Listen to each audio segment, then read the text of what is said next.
you lived in Northern Europe around 793 AD, you'd probably know the Vikings not as the romantic warriors of modern media, but as a formidable group of seafaring Norse folks who suddenly turned your peaceful monastery into a Monday morning nightmare.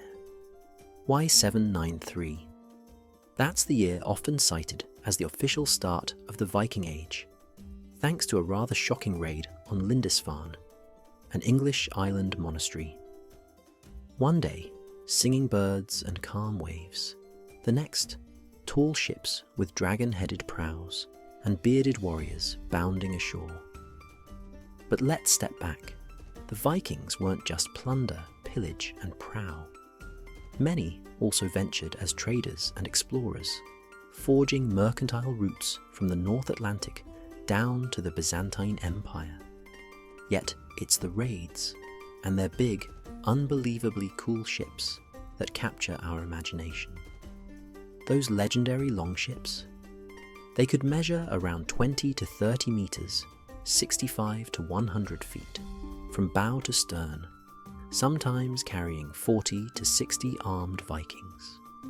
If you've ever been in a canoe with 3 siblings fighting over who paddles first, imagine 60 Vikings in your boat.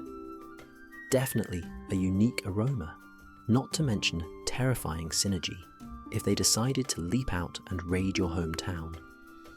If you're wondering why the Vikings decided, hey, let's sail west and see who's got shiny gold, it's a mix of economic and agricultural factors.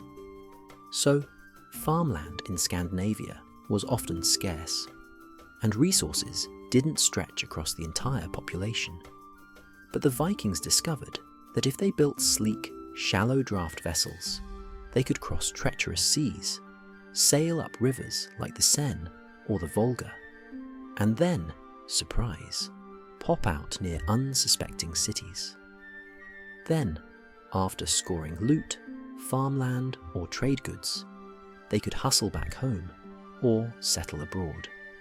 It's basically an ancient version of the modern find new markets approach, minus the synergy meetings, and plus a lot more swords. Okay, let's pause for a second. If you think the Vikings were unstoppable war machines, you might be halfway there. Sure, they had advanced maritime technology and a willingness to brave the open seas, plus fearsome weaponry like broad axes that could measure well over 1 meter long. But they also wrote epic sagas, farmed cereals, and formed tight-knit communities with complicated laws and customs. So they weren't 24/7 on the pillage. They had families to feed, runes to carve, goats to milk. Plus, you can't forget the craftsmanship behind items like jewelry, combs. Yes, they groomed those iconic beards. And the revered Ulfbert swords, made with high-carbon steel that gave them a distinct edge. Literally, if your attention drifted, consider this. Imagine stumbling onto a Viking marketplace with goods from as far as the Middle East, and you realize these folks weren't just about raids. They connected entire continents. Kinda humbling, right? By the 9th and 10th centuries, Vikings had established settlements in regions ranging from Iceland and Greenland to parts of Russia, or Rus, as some historians link that word's origins to Norse settlers.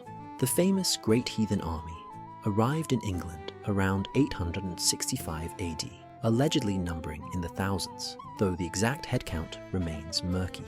They seized territories, extracted tributes, and sometimes decided to stay put, forming what became known as the Danelaw in northeastern England. Then, if you ever want to measure the scale of Viking expansion, just note that by the 10th century, the population in Scandinavia was roughly 1 million, estimates vary, while the areas under Viking control, or influence, spanned from the British Isles to the edges of the Caspian Sea. That's a lot of real estate for a bunch of folks from the north. But everything good, or bad, if you were a regularly pillaged monk, must come to an end, right? Historically, 1066 AD is pegged as the close of the Viking Age, courtesy of the Battle of Stamford Bridge in England. King Harald Hardrada of Norway, perhaps the ultimate Viking tough guy, attempted a grand conquest but was defeated by the forces of King Harold Godwinson. A bit comedic, since Harold versus Harold can mix up your tongue. But it spelled real tragedy for Norway's ambitions. Stamford Bridge is often romanticised as the last big hurrah for a Viking invasion on English soil. If the Vikings had won, maybe we'd all be speaking Old Norse with that melodic squall. But then, the Normans invaded soon after, beating the Anglo-Saxon Harold. It gets complicated, and that overshadowed the Viking storyline anyway. So how did this unstoppable wave recede? Several factors. Consolidation of European kingdoms. Countries like England grew more centralised, building fortifications and navies that could repel raids. Christianization of Scandinavia. As Norse leaders converted to Christianity, the impetus for forging a pagan empire waned. Economic shifts, with bigger trade networks forming in continental Europe. The old raid and trade model lost its profitability. Political turbulence. Internal conflicts in Scandinavia made it harder to stage large-scale external expeditions. Then, over time, Viking polities evolved into the more familiar medieval kingdoms we read about, like Norway, Denmark, and Sweden, still formidable, but not coastal pirate enclaves, formidable. The Vikings may have vanished as a cohesive force after the 11th century, but their cultural DNA remains in languages. Words like sky, egg, anger come from Old Norse. Place names look at English towns ending in by, thorpe, or wick, and the legend-laden sagas we still read. We're talking influences that spanned roughly 300 years of intense expansions and interactions. If you trace your ancestry to Northern Europe, so many genealogical lines might carry a stray Viking grandpa or two. But even if your roots lie elsewhere, you can't deny the fascination with ships, runes, mead halls, and that unstoppable wanderlust that helped shape medieval Europe. Then again, maybe it's just that their helmets look cool. Side note, they didn't actually wear horned helmets. That's pure Victorian theatre. Sorry to burst your mead bubble. And that, dear viewers, is the rise and fall of the Vikings in a proverbial seashell. They soared quickly, thank their cunning seafaring brilliance and a knack for entrepreneurial looting, but eventually they integrated, adapted, or got overthrown by bigger, better organised states.